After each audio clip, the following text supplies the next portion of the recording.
Bismillah. Assalamualaikum warahmatullahi wabarakatuh.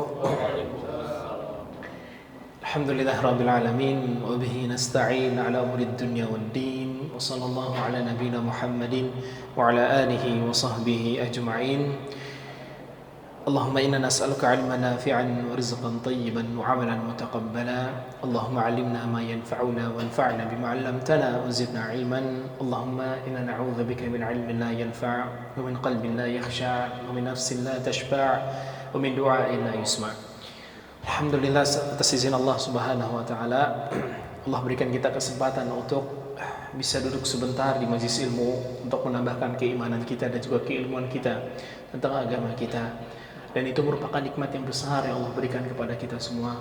Gak semua orang mendapatkan nikmat itu.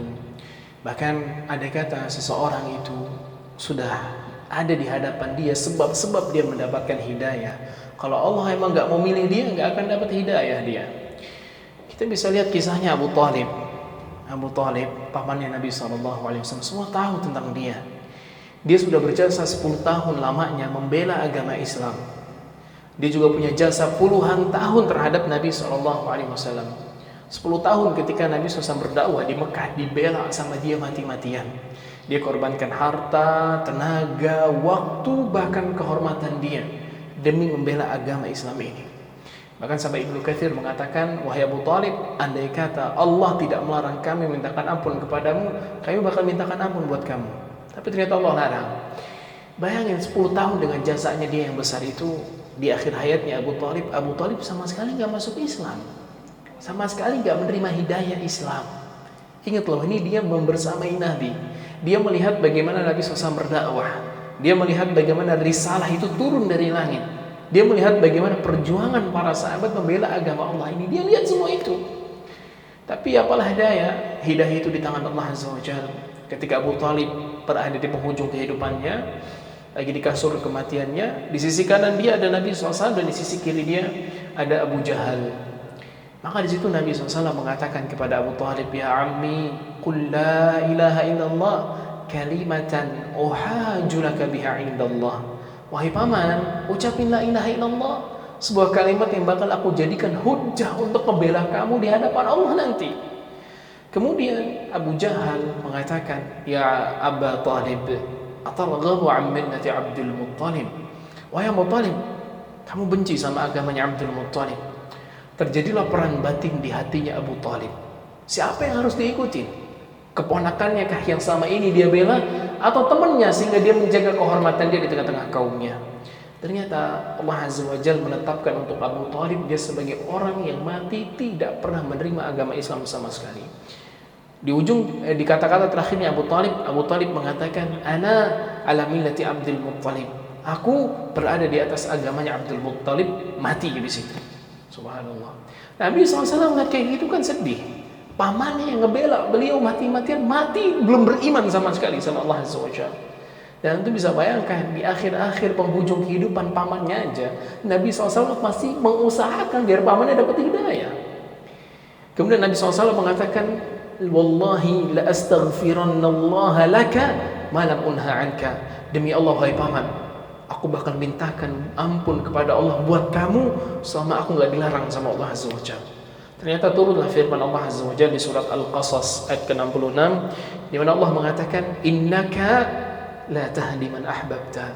Muhammad, kamu enggak akan bisa ngasih hidayah ke orang yang kamu cintai, enggak bisa. Walakin Allah yahdi man yasha. Tapi Allah Azza wa Jalla memberikan hidayah buat siapa yang Allah kehendaki. Wa huwa a'lamu bil muhtadin. Dan Allah lebih tahu siapa yang berhak dapat hidayah, siapa yang enggak. Maka dari situ kata para ulama, ini semua menjadi dalil bahwasanya namanya hidayah itu mahal.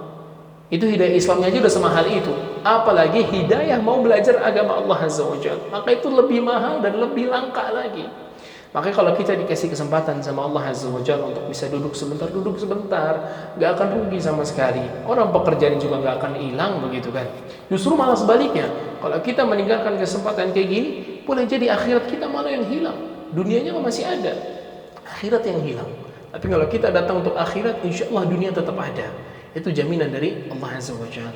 Teman-teman sekalian, pada hari ini kita akan sedikit membahas, tentu saja nggak bisa semuanya, secara garis besar saja, terkait akhir hidup yang indah. Semua dari kita mendambakan yang namanya husnul khatimah, nggak ada yang enggak. Bahkan orang kafir di luar sana pun pasti mendambakan hal itu. Dia ingin mati, enak, masuk surga, ada kelar begitu. Tapi sayangnya yang namanya husnul khatimah itu juga hadiah yang Allah berikan buat sebagian orang saja. Nggak semua orang mendapatkan hidayah itu. Sebelum kita ngomongin husnul khatimah, kita harus tahu dan mengimani bahwasanya yang namanya kematian itu pasti adanya dan pasti datang menjemput kita. Bahkan bisa dibayangkan mengimani kematian ini itu mencakup semua rukun iman yang 6 itu. Iman kita kepada Allah, kita meyakini adanya kematian karena Allah memiliki nama Al-Mumit, Allah yang Maha mematikan. Kemudian juga beriman kepada para malaikatnya Allah Azza wa Jalla. Kita mengimani adanya malaikat maut, malaikat yang menarik ruh kita. Kemudian juga beriman kepada kitab-kitab Allah. Kita mengimani di dalam Al-Quran ada penyebutan banyak tentang kematian. Kemudian juga yang keempat, iman kita kepada para rasul. Para rasul telah mengabarkan kepada kita, kalian bakal mati, kemudian kalian dibangkitin. Kemudian yang kelima, iman kita kepada hari akhir. Kita tahu yang namanya kematian itu adalah start dari kehidupan kita yang sebenarnya. Dunia ini cuma tempat persinggahan, sebagaimana tadi kita sampaikan di khutbah. Sedangkan kehidupan akhir itu adalah kehidupan yang sebenarnya. Ini tuh cuma bagian kecil dari rangkaian kehidupan yang bakal kita lewatin. Maka jangan pernah disia-siain kesempatan di sini, karena ini adalah momen untuk mempersiapkan bekal. Setelah itu beriman kepada qada dan qadar, karena itu semua merupakan ketetapan Allah di atas muka bumi, semuanya bakal mati. Allah mengatakan kullu nafsin dha'iqatul maut. Setiap yang berjiwa pasti merasakan mati. Itu udah ketetapan, tak bisa enggak. Kalau makhluk itu hidup pasti mati. Nah itu jadi kita sudah mengimani namanya kematian itu pasti ada. Dan terlebih lagi kita tiap hari melihat orang meninggal dunia. Kita melihat adanya kuburan, kita melihat adanya orang yang dikafani, adanya orang yang disolatkan, adanya orang yang semalam kita masih ajak ngobrol, besok pagi dia mati. Itu semua menjadi tanda bahwasannya kematian itu ada dan wajib kita imani. Nah cuma sekarang yang jadi perhatian besar kita, bagaimana kita bisa menggapai akhir hidup yang indah, yang memang didambakan sama semua orang. Dan ini nggak mudah, ini sulit untuk bisa dapat husnul khatimah. Bahkan cuma sebatas keimanan kita saja belum tentu mendapatkan husnul khatimah. Yang pertama kita harus paham dulu apa itu husnul khatimah. Ini husnul khatimah itu adalah kondisi di mana seorang mukmin wafat di atas ketaatan kepada Allah Azza wa Jalla, atau senantiasa menjaga ketaatan dia kepada Allah Azza wa Jalla. Itu adalah pengertian husnul khatimah. Dan sebagian ulama menambahkan boleh jadi juga ditambah dengan tanda-tanda tertentu dari husnul khatimah. Nanti kita sebutin beberapa tanda-tandanya. Cuma yang paling besar, yang paling penting adalah bagaimana caranya kita husnul khatimah. Maka di sini ada beberapa kiat yang perlu kita lakukan agar kita bisa husnul khatimah. Yang paling pertama adalah istiqomah. Konsistensi kita dalam melakukan ketaatan kepada Allah itu adalah kunci nomor 1 buat kita bisa husnul khatimah. Kalau kita mau mati husnul khatimah, ya ini kuncinya. Dan ini Allah abadikan di dalam firman yang di surat Fussilat ayat 30. Di mana Allah mengatakan innal ladzina qalu rabbuna Allah. Sesungguhnya mereka yang mengatakan Rabb kami adalah Allah, mereka beriman dengan Allah Azza wa Jalla. Tsumma istaqamu. Kemudian mereka istiqamah dengan kalimat ini. Tatanazzalu alaihimul malaikatu alla takhafu wa la tahzanu. Nanti ketika dia mau meninggal bakal turun malaikat-malaikat yang begitu banyak. Kemudian malaikat-malaikat ini memberikan kabar gembira, alla takhafu wa la tahzanu. Jangan kamu takut, jangan kamu sedih. Kenapa mereka ngasih kabar gembira kayak gitu? Orang kalau mau mati itu pasti dia takut dengan apa yang bakal dia lihat setelah ini. Dia melihat kematian yang selama ini dia yakini. Dia tahu kalau setelah ini dia bakal melihat balasan atas perbuatan dia selama ini. Dia melihat hasilnya. Dia melihat malaikat maut. Dia melihat nanti azab kubur dan sebagainya. Dia takut jadinya. Pun dia sedih. Karena dengan datangnya kematian kepada dia, artinya dia harus berpisah dengan keluarga, anak-anak, harta, jabatan yang selama ini udah dia usahakan. Dia bakal tinggalkan sehingga dia sedih. Nah, orang-orang yang beriman dan istiqomah nanti bakal datang kepada mereka malaikat yang ngasih kabar gembira. Jangan takut, nggak usah sedih, tenang aja. Wa absyiru bil jannati allati kuntum tu'adun. dan bergembiralah dengan surga yang telah Allah janjikan buat kamu. Subhanallah. Itu adalah khasiat dari namanya istiqomah. Tapi namanya istiqomah itu berat, apalagi di zaman sekarang. Zaman dimana orang udah gak peduli lagi sama agamanya. Orang anggap agama itu remeh, cuman sebuah keyakinan aja selesai. Enggak. Perkara agama lebih besar daripada itu. Perkara agama lah yang menentukan baik atau enggak endingnya kehidupan kita. Dan yang mengerikan adalah kita ini kan nggak tahu ending kehidupan kita.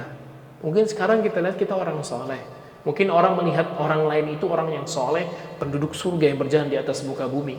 Tapi ending kehidupannya nggak ada yang pernah tahu.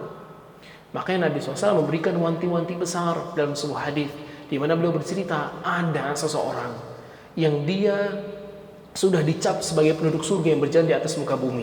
Bahkan antara dia sama neraka, antara dia dengan surga cuma tinggal satu hasta, satu langkah masuk surga. Ternyata catatan takdir mendahului dia. Dan di ending kehidupannya dia malah mengerjakan amalan penduduk neraka, mati masuk neraka. Bayangin itu. Dan sebaliknya juga ada. Mungkin ada orang, kata Nabi SAW, yang dia berjalan di atas muka bumi, dicap penduduk neraka dia. Bahkan antara dia sama neraka itu udah tinggal satu hasta, selangkah masuk neraka. Ternyata catatan takdir mendahului dia, sehingga dia wafat dalam mengerjakan amalan penduduk surga, masuk surga dia. Itu kan jadi ancaman besar buat kita, ya kan? Kita mungkin saja sekarang taat, atau boleh jadi orang di luar sana yang kita lihat dia nggak taat, boleh jadi dia masuk surga yang kita enggak. Itu na'udzubillah. Tapi alhamdulillah, kata Imam Nawawi rahimahullah, hadza waqa'a fin nawadir minan nas. Case kayak gini kejadiannya langka. Tapi kan ngeri juga kalau kita termasuk yang langka itu, ya kan? Mengerikan. Makanya kita harus istiqomah sama Allah Azza wa Jalla. Yang kedua adalah husnuzan kepada Allah Azza wa Jalla. Wallahi selama kita hidup di atas muka bumi ini, husnuzanlah kepada Allah Azza wa Jalla. Dengan berbagai lika-liku, hiruk pikuk kehidupan kita, husnuzan aja sama Allah. Pasti Allah berikan solusi, pasti Allah berikan jalan keluar. Makanya Nabi SAW mengatakan, la yamutanna ahadukum illa wa huwa yuhsinu dhannahu bi rabbih. Jangan sampai ada diantarkan mati. Kalau dia jangan sampai diantarkan mati sedangkan dia tidak berhusnuzan kepada Allah SWT. Jangan. Karena itu bakal bahaya. Karena nanti jadikan kita hidup di atas muka bumi ini harus dibarengi dengan dua sayap, khauf dan raja, rasa takut dan harap kita kepada Allah SWT. Dan ini harus diimbangi antara keduanya. Namun ketika mau mati, maka yang diperbesar adalah rojanya, rasa harap dia kepada Allah Azza wa Jalla. Jadi sebelum dia meninggal, dia harus yakin seluruh amal ibadah yang diterima sama Allah Azza wa Jalla, supaya itu menjadi husnuzon dia kepada Allah Azza wa Jalla. Yang ketiga adalah bertakwa, yaitu menjalankan apa yang Allah perintahkan dan menjauhi apa yang Allah larang. Allah mengatakan dalam surat At-Talaq, "Wa may yattaqillaha yaj'al lahu min amrihi yusra." Siapa yang bertakwa sama Allah, Allah bakal bikin urusan dia mudah. Dan termasuk dalam urusan dia adalah urusan ketika dia meninggal. Orang yang bertakwa sama Allah pasti dipermudah kematiannya, dipermudah. Yang keempat, jujur dalam ucapan, perbuatan dan keimanan kita kepada Allah SWT. Bahkan Allah memerintahkan kita, ya ayyuhalladzina amanu taqullaha wa kunu ma'as shadiqin. Wahai orang yang beriman, bertakwalah kalian kepada Allah dan bersamalah sama orang-orang yang jujur. Karena kejujuran kita dalam ucapan dan perbuatan itu bakal mengantarkan kita untuk bisa menggapai husnul khatimah. Karena gini, yang namanya ucapan ini berbahaya. Yang namanya mulut ini berbahaya. Kalau kita nggak bisa jaga mulut dan sikap kita, na'udzubillah, bisa jadi kita mati di atas itu semua. Maka ada sebuah hadis dari Nabi SAW, di mana Nabi SAW mengatakan, innar rajul mata ala ma kana alaihi. Orang itu bakal wafat dengan kebiasaan dia. Kalau kebiasaan dia ngomong kasar, wallahi dia wafat di atas kata-kata kasar itu. Dan ana udah pernah lihat langsung sendiri pakai mata kepala ana. One day di depan rumah ana itu ada kontrakan yang dipakai sama pedagang balon. Untung tahu pedagang balon anak-anak itu nggak? Tahu ya, yang pakai helium itu. Wah, subhanallah, suatu ketika gasnya itu tabungnya meledak, jeder, kenceng sekali suaranya. Sampai anak kira waktu itu langit terbelah, langit terbelah gitu kan. Pas anak lihat nggak terbelah langit gitu. Suara apa ini? Terus tiba-tiba orang-orang rame di seberang rumah anak samperin ke situ, ada apa? Ketika anak sampai di situ, ini sebenarnya cuma cerita buat jadi pelajaran besar buat kita semua. Ada 3 anak muda. umurnya around 15 sampai 18 tahun lah. 3 orang, 1, 2, 3. Kanan, di depan anak dan di kiri. Antum tahu apa kondisi mereka seperti apa ketika anak dapetin? Yang sebelah kanan sini badannya kebelah dua. Wallahi anak lihat ususnya keluar dari perutnya. Wallahi anak lihat. Yang kedua yang di tengah lebih mending dari yang ini, itu kaki kanannya putus sebelah. Yang sebelah kiri lebih mending lagi, mukanya hancur. Masih hidup. Antum tahu apa? Yang kanan ini sama yang depan anak, apa yang dia ucapkan sebelum dia mati? Kan maksudnya itu mau mati kan? Orang kalau udah begitu emang bisa hidup? Enggak kan ya? Apa yang dia ucapin? Dia ngomong, anjing sakit. Bangsat, dia bilang. Wallahi anak dengar sendiri. Sampai anak ketika ngeliat itu, innalillahi wa inna ilaihi raji'un. Sampai anak baca alhamdulillahilladzi afani mimma ibtalahu bihi wa faddalani ala katsirin mimman khalaqa tafdila. Bayangin loh, mau mati harus ngomong kayak begitu. Sampai temennya di situ ada temen yang megangin dia kan, udah jangan ngomong kayak gitu, ngomong yang baik-baik. Tapi nggak ditalkin gitu, nggak ditalkin. Dan ternyata anak baru tahu mereka berdua meninggal, mati. Tinggal yang satu saja yang selamat. Tapi bayangin tuh ending kehidupannya begitu loh. Itu karena dia nggak menjaga lisan dia selama dia hidup. Dan bayangin kalau misalkan selama kita hidup kayak begitu, endingnya bisa begitu. Nauzubillah. Itu jadi pelajaran besar banget buat kita semua itu. Subhanallah. Kemudian yang kelima paling penting agar kita husnul khatimah adalah taubat sama Allah Azza wa Jalla. Wallahi kalau kita mau husnul khatimah, taubat, banyak-banyak istighfar sama Allah. Biar Allah ampunin dosa-dosa kita. Kan dosa kita banyak gitu loh. Udah dosa kita banyak, amal ibadah yang kita lakuin gak ada yang kita tahu mana yang diterima sama Allah. Makin berat lagi tuh urusannya, makin ngeri. Bayangin, mohon maaf aja nih umurnya udah di atas 50 kan ya Pak ya. Dari 50 tahun antum hidup, ada tanya, mana sholat antum yang diterima sama Allah SWT? Sedekah antum yang antum keluarin itu mana yang diterima sama Allah? Mana? Puasa yang antum jalanin tiap tahun itu mana yang diterima sama Allah SWT? Gak ada yang tahu. Itulah challenge-nya di situ. Makanya kita nggak bisa gampang-gampangin masalah agama, masalah ibadah kita nggak bisa. Karena disitulah nilai challenging di situ. Kita harus semangat ibadah, pun minta sama Allah biar diterima, pun takut sama Allah, takut nggak diterima sama Allah Azza wa Jalla. Dan ditambah kita banyak dosa, harus banyak-banyak minta ampun kepada Allah Azza wa Jalla. Dan kita pernah sampai di sini, efek sebuah dosa itu ada dan nyata efeknya itu. Imam Ibnu Qayyim Al-Jauzi rahimahullah menyebutkan di kitabnya Ad-Da' wad Dawa 27 sebab efek dosa. 27 efek dosa. 27 efek dosa. Banyak sekali beliau sebut 27. Dan itu nyata. Boleh jadi dari 27 tanda itu ada yang kita rasakan itu. 27 tanda itu. Kemudian yang terakhir agar kita bisa istiqomah adalah mengingat kematian dan memendekkan angan-angan. Cukup. Sekarang saatnya kita ingat mati. Karena wallahi kematian tidak mengenal siapa yang muda, siapa yang kaya, siapa yang tua, siapa yang kaya, siapa yang miskin, siapa yang pejabat, siapa yang rakyat, siapa yang siap, siapa yang enggak pernah mengenal kayak begitu. Kalau memang waktunya dia mati, udah. Betapa banyak kita lihat. Mungkin sekarang kita yang umur 40-50 tahun. Dulu mungkin punya teman umurnya 15 tahun udah meninggal. Kita sekarang umur 30, mungkin dulu punya teman umur 10-7 tahun udah meninggal dia. Kita dikasih sama Allah umur panjang. Ayo dong ambil ibrahnya di situ, ambil pelajaran. Oh Allah udah kasih saya hidup panjang, berarti saya harus manfaatin kesempatan ini. Karena belum tentu saya punya umur sampai tahun depan. Boleh jadi habis ini meninggal kita kan? Nggak ada yang tahu. Boleh jadi besok, boleh jadi minggu depan, boleh jadi tahun depan. Nggak ada yang tahu. Makanya kita harus memendekkan angan-angan kita. Cukup dunianya, cukup. Dunia mah gitu-gitu aja. Sekarang jadi concernnya kita adalah akhirat kita. Baik. Selanjutnya sebagai closing ya, ada yang menyebutkan beberapa tanda-tanda husnul khatimah. Boleh jadi sebagian tanda ini pernah kita lihat dari orang yang pernah meninggal, yang pernah kita lihat. Yang pertama teman-teman sekalian, tanda husnul khatimah adalah ada dua sebenarnya. Tanda yang bisa dilihat sama orang yang meninggal doang, sama tanda yang bisa dilihat sama orang yang masih hidup. Kalau tanda yang bisa dilihat sama orang yang meninggal doang, dan kita semua bakal lihat nanti, itu kita melihat malaikat-malaikat tadi turun ngasih kabar gembira kepada kita. Maka dulu ada bercandaan yang kalau kita tiba-tiba pusing, terus ngeliat baju putih-putih, itu berarti mau mati. Mau mati. Nah jadi itu satu tanda. Yang kedua adalah tanda yang bisa dilihat sama semua orang. Yang paling pertama adalah sebelum dia meninggal, bisa mengucapkan la ilaha illallah. Nabi SAW mengatakan man kana akhiru kalami la ilaha illallah dakhalal jannah. Ada cerita unik deh. Ini cerita unik banget tentang la ilaha illallah. Ini ceritanya sama guru ana. Guru ana seorang ustadz juga.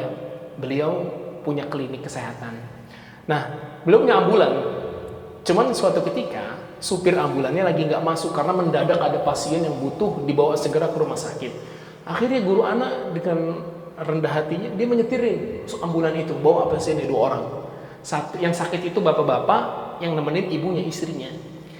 Di perjalanan itu si bapak-bapaknya udah sampai ceplak, wah banting-banting diri, kesakitan gitu. Kemudian si ibunya cuma ngomong, aduh bapak kasihan nangis, gitu-gitu doang. Ustadz anak bilang sambil nyetir, ibu bantu si bapak buat nyebut, si bapak buat nyebut. Akhirnya apa? Si ibu-ibu itu sambil nangis bilang, pak nyebut. Si bapak-bapak itu bilang apa? But. Itu mau meninggal loh, subhanallah.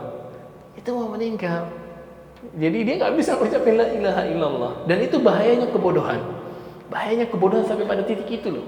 Kan harusnya mentalkin itu ngomongin apa? La ilaha illallah.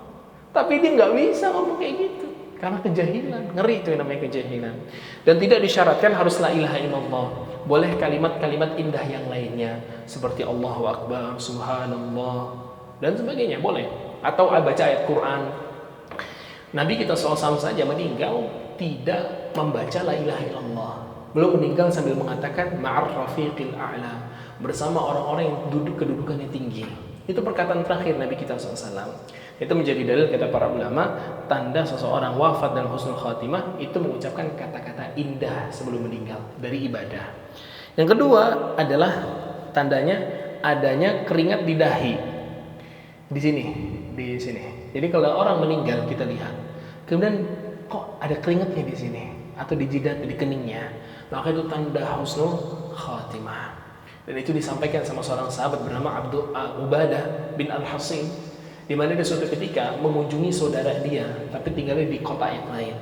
Ketika didatengin, ternyata saudaranya lagi sakaratul maut. Ketika ngelihat, ternyata keningnya berkeringat. Akhirnya dia mengatakan, Allahu Akbar, Maha Besar Allah. Aku mendengar Nabi SAW mengatakan, mautul mu'min irkul jabin. Tanda husnul khatimahnya orang yang beriman, adanya keringat di dahinya. Itu yang kedua. Yang ketiga, tanda-tandanya adalah meninggal di hari Jumat atau di malam Jumat seperti sekarang. Orang-orang yang meninggal di hari Jumat atau di malam Jumat, mereka itu mendapatkan tanda-tanda husnul khatimah. Tapi di sini catatan penting teman-teman. Ketika mereka mendapatkan tanda-tanda ini atau ketika kita melihat tanda-tanda ini, kita tidak boleh memastikan dia pasti masuk surga, nggak bisa. Kita cuma memberikan berita gembira saja. Iya, dia alhamdulillah dapat tanda-tanda husnul khatimah. Tapi menjamin dia masuk surga nggak boleh. Karena surga atau neraka urusannya Allah Azza wa Jalla. Kita cuma berharap insya Allah baik ini orang, insya Allah baik. Kemudian yang keempat, mati syahid.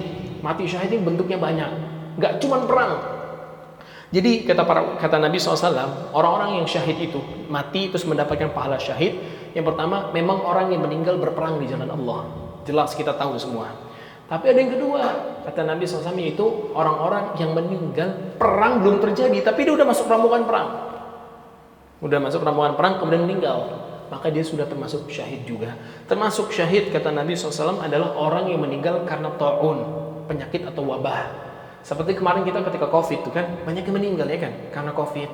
Nah mereka semua ini insya Allah kalau mereka selama hidup melakukan ketaatan sama Allah, insya Allah mereka syahid semua. Mereka mendapatkan pahala syahid, husnul khatimah semua. Dan itu pernah terjadi sama para sahabat. Di antara sahabat yang meninggal karena ta'un adalah Abu Ubaidah ibnul Jarrah. Abu Ubaidah ibnul Jarrah, salah satu sahabat yang dia masuk surga sama Nabi SAW. Dia meninggal di Syam. Jadi waktu itu di Syam tersebar wabah. Nah akhirnya dia wafat karena wabah itu. Jadi kalau di keluarga kita ada yang kemarin meninggal karena COVID, insya Allah itu tanda husnul khatimah. Yang keempat dari orang-orang yang syahid adalah mereka yang meninggal karena penyakit dalam. Kanker lah, apalagi liver lah, atau penyakit perut memang ada kelainan dan sebagainya, wafat karena itu, maka itu menjadi tanda dia mati sebagai seorang syahid di jalan Allah Azza wa Jalla. Dia matinya husnul khatimah. Jadi jangan terlalu bersedih ketika melihat ada orang yang meninggal karena sebab-sebab itu. Justru itu tanda baik. Dia diwafatkan sama Allah dengan penyakit-penyakit itu. Itu tanda baik dari Allah Azza wa Jalla. Kemudian yang kelima adalah tenggelam. Kemarin saudara-saudara kita yang hanyut ya di Sumatera, Aceh itu, kita berharap kalau mereka yang orang yang beriman sama Allah, semoga-moga mereka adalah orang yang syahid di jalan Allah Azza wa Jalla. Karena mereka meninggal dalam keadaan tenggelam sama banjir itu. Kita berharap mereka syahid semua. Dan ini mencakup juga andai kata ada orang tenggelam gitu di kolam renang atau di laut, maka mereka semua termasuk orang-orang yang syahid dan termasuk tanda husnul khatimah. Kemudian yang ke-6 termasuk pahala syahid juga tanda husnul khatimah, meninggal karena tertimpa bangunan. Meninggal karena tertimpa bangunan. Kemarin yang lagi viral juga yang di mana? Di Sidoarjo. Mana itu yang pesantren roboh? Sidoarjo apa mana? Di Jakarta Timur itulah ya, Jakarta Timur itu. Kalau memang mereka ini anak-anak yang meninggal atau ada ustadz-ustadz juga yang meninggal, yang memang mereka melakukan ketaatan kepada Allah, terus meninggal karena tertimpa itu, insya Allah itu tanda husnul khatimah, insya Allah. Yaitu termasuk tanda husnul khatimah. Sebagian ulama juga memasukkan ke dalam kriteria ini orang yang meninggal karena kecelakaan. Orang yang meninggal karena kecelakaan. Tapi catatannya sebelum dia meninggal, dia memang orang yang taat sama Allah. Dia beriman dan sebagainya. Kalau sebelumnya ngelakuin kemaksiatan, kagak dianggap itu. Gak dianggap. Misalkan habis mabok, habis ngedugem, ngejudi, paginya naik motor jebret mati. Itu bukan tanda husnul khatimah, itu malah su'ul khatimah buat dia. Karena dia tutup hidupannya dengan amalan yang buruk. Jadi catatannya itu harus ada amalan baiknya. Yang terakhir dan masih banyak lagi ya sebenarnya, itu meninggal karena penyakit TBC, tuberkulosis, penyakit paru-paru itu. Jadi ternyata ada hadis dari Nabi SAW di mana Nabi SAW menganggap orang yang meninggal karena TBC itu mati sebagai seorang syahid. Meninggal karena TBC termati sebagai seorang syahid. Dan yang terakhir tanda husnul khatimah adalah orang yang meninggal karena membela haknya dia, baik nyawa, harta atau kehormatan dia. Kita misalkan ada orang kan di luar sana yang meninggal karena dibegal tuh. Nah ini kalau dia memang sebelumnya taat sama Allah, jaga kewajibannya dia, insya Allah syahid dia. Insya Allah syahid, insya Allah husnul khatimah. Nah kalau misalkan begal yang mati gimana? Ya udah dia yang dosa, dia mati dalam keadaan melakukan dosa besar sama Allah Azza wa Jalla. Demikian juga membela nyawa atau kehormatan. Andai kata kehormatan kita diancam, kemudian kita bela, mati gara-gara itu, kita mati sebagai seorang yang husnul khatimah. Kayak begitu. Dan masih banyak lagi tanda-tanda yang lain dan masih banyak pembahasan terkait masalah ini. Tapi ala kulli hal itu yang bisa kita sampaikan. Semoga sedikit ini bermanfaat dan moga-moga Allah Azza wa Jalla menjadikan kita orang-orang yang wafat dalam keadaan husnul khatimah. Amin ya rabbal alamin. Billahi taufiq wal hidayah. Itu yang bisa saya sampaikan. Subhanakallahumma bihamdika asyhadu an la ilaha illa anta astaghfiruka wa atubu ilaik. Assalamualaikum warahmatullahi wabarakatuh. Ini ada pertanyaan enggak kan ya? Kalau ada yang mau bertanya. Enggak ada. Oh, silakan. Assalamualaikum warahmatullahi wabarakatuh.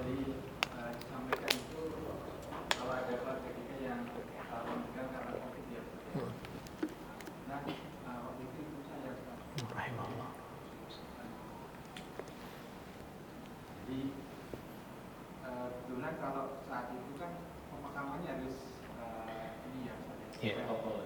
Ya, protokol nggak boleh yang langsung masuk ke liang lahat, buka kafannya. Itu siapa ya? Nggak masalah itu nggak masalah. Karena waktu itu kan wabahnya lagi ini banget ya, parah banget. Dan itu nggak masalah kok kata para ulama. Tapi pakai kain kafan atau enggak? Cuma ditutup pakai itu kan lagi ya, ditutup sama yang plastik itu ya. Oh, aman insyaallah. Ditutup ya? Pakai plastik itu ya? Gak masalah, gak masalah. Semoga syahidah ya ibu antum ya. Amin ya rabb. Semoga husnul khatimah. Allah a'lam bishawab. Oh ya silakan.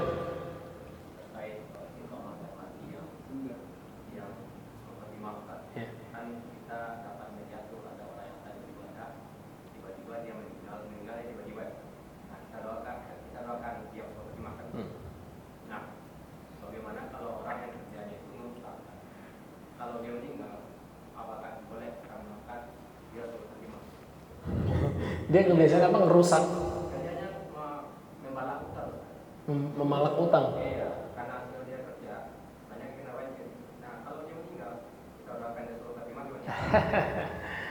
Kalau dia emang sering ngezalimi orang, terus dia meninggal, itu tanda su'ul khatimah buat dia. Kalau dia belum taubat ya. Tapi kita tidak boleh mendoakan dia su'ul khatimah. Nggak boleh. Karena takutnya malah kebalikannya ke kita. Jadi kita jangan-jangan mendoakan saudara kita keburukan, nggak usah. Doakan aja kebaikan buat dia. Kecuali udah kesel banget ya. Kalau kecuali udah kesel banget ya. Doain keburukan boleh doain keburukan. Tapi hati-hati aja. Hati-hati, ya begitu. Iya. Misalkan kan kemarin ada berita tuh, kan nggak kemarin aja ya, beberapa ya misalkan anaknya mau dibegal, mau dibunuh, terus bapaknya ini ibaratnya membunuh nih orang yang mau membunuh ke anaknya tuh. Akhirnya kan bapaknya terancam hukuman mati gitu kan. Itu hukumnya kayak gimana setelah membela anak? Kita ngomongin Islamnya aja ya, kita nggak ngomongin negara. Kalau ada case kayak gitu di Islam, maka di situ yang bapaknya nggak dihukum apa-apa. Karena yang namanya begal biasanya orang-orangnya ketahuan siapa saja. Nah kalau misalnya ternyata si begal yang terbunuh ini, kalau sudah pandang Islam ya, dia terbunuh gara-gara malak orang, maka udah nggak kenapa-napa, nggak terjadi apa-apa, di situ udah selesai. Itu kalau sudut pandang Islam. Kita nggak ngomongin di negara kita ya. Pokoknya itu aja. Nah berhenti di situ. Allah bisa kayak gitu. Jadi itu yang bisa Anda sampaikan ya. Semoga bermanfaat. Assalamualaikum warahmatullahi wabarakatuh.